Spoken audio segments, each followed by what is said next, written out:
Ada nggak sih jawaban secara sainsnya buat kita senang melakukan kerja keras, buat kita termotivasi setiap saat, buat kita disiplin setiap saat agar kita bisa mendapatkan hasil yang kita inginkan dari aspek manapun?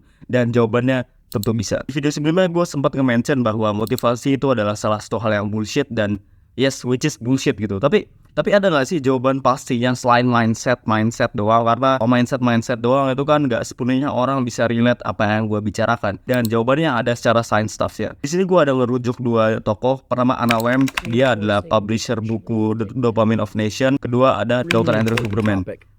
When you're suffering or you're lazy or you're procrastinating, doing something that's harder than the state that you're in bounces you back much faster. This is all based in the dynamics of dopamine. If you do something that's even harder than the thing that you're trying to avoid, all of a sudden you're able to do that. Jadi di dalam buku Dopamine of Nation, si Anna Lem ini mengatakan bahwa semakin banyak kenikmatan yang lu dapatkan, semakin gede rasa sakit yang lu dapatkan. Sedangkan semakin gede rasa sakit yang lu dapatkan, semakin gede kenikmatannya. Dan ya ini merupakan salah satu hal yang aneh gitu loh. Karena kan kenikmatan itu kan sering dilihat sebagai salah satu hal yang baik. Lu nikmat, lu senang. Kalau lu mendapatkan hal ini secara berlebihan, secara overdosis, lu dapat kenikmatan terus-menerus, maka semakin gede rasa sakit yang lu akan dapatkan. Gue ambil contoh nyata. Ketika lu nonton pornografi, ketika lu ejakulasi, itu kan lu mendapatkan kenikmatan. Tapi setelah lu ejakulasi, lu merasakan suatu hal yang itu gak enak gitu loh. Lu merasa bersalah, lu merasa kayak pecundang. Gue ambil contoh nyata lagi. Ketika lu sering main video games, lu scrolling, stimulasi diri lu secara visual, ini sangat nikmat. Tapi selama beberapa akhir, lu ngerasa hidup itu gak terlalu satisfied. Lu ngerasa hidup itu gak ada kesenangannya sama sekali gitu loh. Karena lu kebanyakan kenikmatan yang itu gak sehat. Itu balik lagi ke dopamin. Jadi pain and pleasure ditempatkan di satu jenis bagian otak, yaitu amigdala. Jadi kalau lu merasakan pain, lu akan merasakan pleasure. Dan saat lu merasakan pleasure, lu akan merasakan pain juga. Di sini ada dua hal yang sangat berkolerasi. Dan gimana sih caranya agar lu bisa enjoy kerja keras dan segala macam ya? Yaitu dengan cara experiencing more pain atau mengalami rasa sakit terus menerus. Dan konteks rasa sakitnya itu bukan menyakiti diri lu sendiri. Di sini gua akan bahas lebih dalam. Oke, jadi kenapa sih di tahun ini banyak banget orang yang itu hidup dengan sedentary lifestyle? Mereka nggak termotivasi melakukan suatu hal. Anna Lem, seorang psikiater, punya jawabannya dan dia menjawab seperti ini.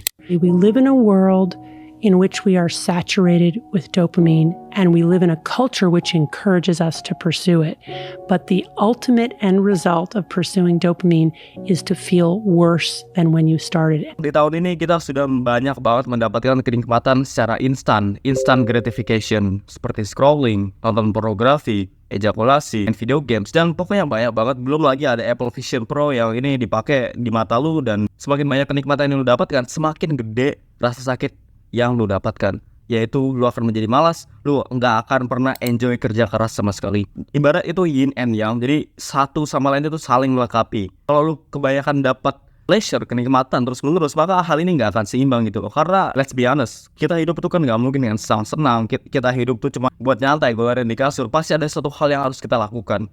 Pasti ada suatu hal yang harus kita accomplish, harus kita achieve something. Ada satu titik lu harus nge-push diri lu untuk keluar dari zona nyaman, untuk lu merasakan rasa sakit. Rasa sakit itu dari mana? Rasa sakit ini banyak konteksnya, entah lu bisa pergi nge-gym, lari, atau lu ice bath. Semakin konsisten, semakin banyak rasa sakit yang lu dapatkan dari kerja keras, dari aktivitas fisik, yang itu dopamin sehat, maka semakin banyak kenikmatan yang lu akan dapatkan.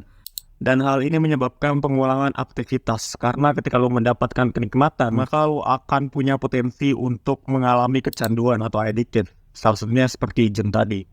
Berdasarkan pengalaman pribadi, gue nge-gym, gue kerja keras di situ, gue nge-push diri gue. Setelah gue nge-gym, gue ngerasa nikmat, gue ngerasa feeling pleasure karena dari hasil kerja keras gue gitu.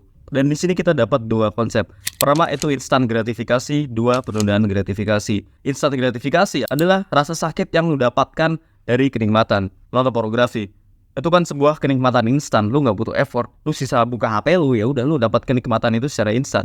Ketika lu lakukan hal ini secara terus menerus, semakin banyak rasa sakit yang lu dapatkan. Depresi, mental health lu jelek, lu ngerasa hidup nggak puas dan segala macamnya. Sedangkan penundaan gratifikasi, lu mendapatkan kesenangan ini dengan cara kerja keras dan effort. Ya contoh simpel aja kayak olahraga, aktivitas fisik, nge-gym, dan lu butuh effort, lu butuh nge-push diri lu untuk keluar dari zona nyaman. Ini gak bakal enak, tapi lu akan dapat kenikmatan.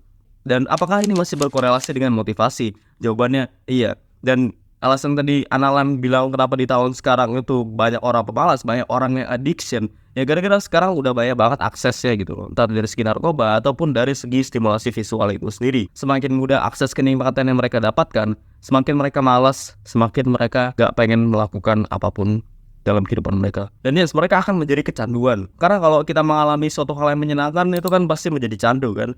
Nah, masalahnya hal yang menyenangkan ini itu nggak baik, itu sampah dan bagi diri lu. Jadi dopamin tuh lu ibaratkan sebuah makanan gitu loh. Ada dopamin sehat dan dopamin sampah. Dan semakin sering lu dapatkan dopamin sampah, semakin malas lu mengerjakan suatu hal.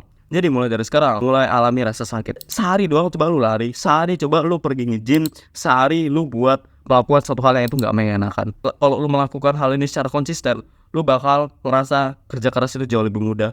Karena lu sudah mengkondisikan otak lu untuk lu membiasakan diri lu melakukan satu hal yang sulit. Dan ada quotes namanya hard times create strong men. Semakin sulit lu menghadapi suatu waktu, semakin kuat lu. Karena lu sering dengar kan kalau lu ke self development, zona nyaman itu membunuh lu. Karena di situ nggak ada proses pembelajaran, di situ nggak ada proses rasa sakit, dan yes, lu bisa menghadapi rasa sakit agar lu nggak manja gitu loh. Kalau lu gak mau menghadapi rasa sakit, gue punya motivasi tambahan, yaitu dari orang tua lu, dari keluarga lu, dari ancestor lu, nenek moyang, kakek buyut lu.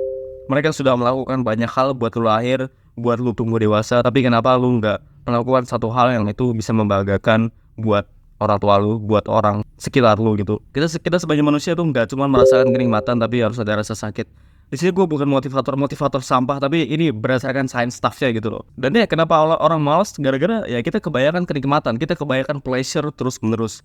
Dan lu tahu nggak, faktor lingkungan itu sangat menentukan lu dalam menentukan kebiasaan lu. Gue punya cerita, jadi saat perang dingin di Amerika, itu tentara Amerika sempat addicted yang namanya heroin. Setelah mereka pulang, si pemerintah Amerika nih khawatir bahwa mereka akan addicted kecanduan heroin di negara mereka. Tapi setelah pulang, jawabannya mereka nggak addicted.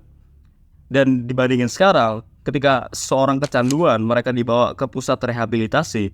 Setelah mereka balik, mereka relapse lagi, mereka langsung menggunakan heroin lagi. Ya karena apa? Karena faktor lingkungan. Dan mulai dari sekarang, coba ubah faktor lingkungan lu. Entah tuh dengan cara lu delete TikTok, ngasih motivasi, lu nempel di dinding, lu ubah wallpaper lu menjadi wallpaper motivasi dan segala macam. Dan untuk lu terbiasa kerja keras, ada fase lu harus menghadapi hal yang sulit, hal yang gak enak dulu. Karena lu sedang beradaptasi, lu sedang mengkondisikan otak lu untuk lu mengubah fase kemalasan lu menjadi fase kerja keras. Lu bisa lihat gambar ini adalah kenikmatan pertama yang lu dapatkan saat lu melakukan satu hal baru. Let's say lu main video game. Tapi ketika lu melakukan hal ini secara terus menerus, ini lu akan mendapatkan rasa sakit yang sangat besar. Oh ini progres dan yes, ini mulai ngemakan lu, mulai makan jiwa lu. Lu pernah lihat kan orang yang nonton pornografi, orang yang sering nonton pornografi itu stereotipnya gimana? Dia nggak punya jiwa, dia ngerasa nggak hidup, nggak bisa ngobrol, awkward dan segala macamnya. Dan ini dimakan oleh rasa sakitnya itu sendiri. Ini balik lagi ke dopamin yang dimana adalah suatu zat yang itu mendorong lu pursuit of pleasure. Dan yes, kenikmatan tuh ada banyak jenisnya. Ada kenikmatan yang sangat itu menstimulasi diri lu, ada kenikmatan yang itu sangat simple. Dan sini kita harus memilih kenikmatan yang sangat simple. Dan coba bisa gak sih kita maksa diri kita buat pergi keluar, buat kita jalan, buat kita ya duduk ngeliat sinar matahari. Dan yes, gue udah ngelatih hal itu. Dan jujur, gue mendapatkan kenikmatan di hal yang sangat kecil. Dan ini gue bisa lebih enjoying life gitu. Ini juga gak berkorelasi dengan kerja keras, tapi itu bagaimana lu mengkondisikan otak lu untuk lu gak malas-malasan, untuk lu gak melakukan suatu hal yang itu useless. Inti dari semua kerja keras ini adalah lu harus mengubah dopamin sampah lu menjadi dopamin sehat. Dan ini seperti untuk mengubah lu makan junk food menjadi diet. Dan lu harus membiasakan diri lu, memaksa diri lu untuk lu mengonsumsi dopamin yang sehat. Coba lu mulai dari sekarang, mulai batasi layar HP lu. Mulai nyari kesenangan di hal yang kecil. Dan mulai untuk kerja keras. Gue sangat beruntung sama orang yang itu menciptakan gym, karena ini adalah salah satu pelarian terbaik bagi jutaan umat manusia di luar sana, agar mereka nggak hidup dengan sedentary lifestyle, agar mereka hidup dengan cara yang itu sehat, agar mereka hidup dengan cara yang itu nggak mendapatkan kenikmatan secara instan gitu. Kalau lu pengen detailnya, lu bisa baca buku Dopamine of Nation di bawah ini yang gue akan mention di deskripsi. Sekian dari gue, keep improving.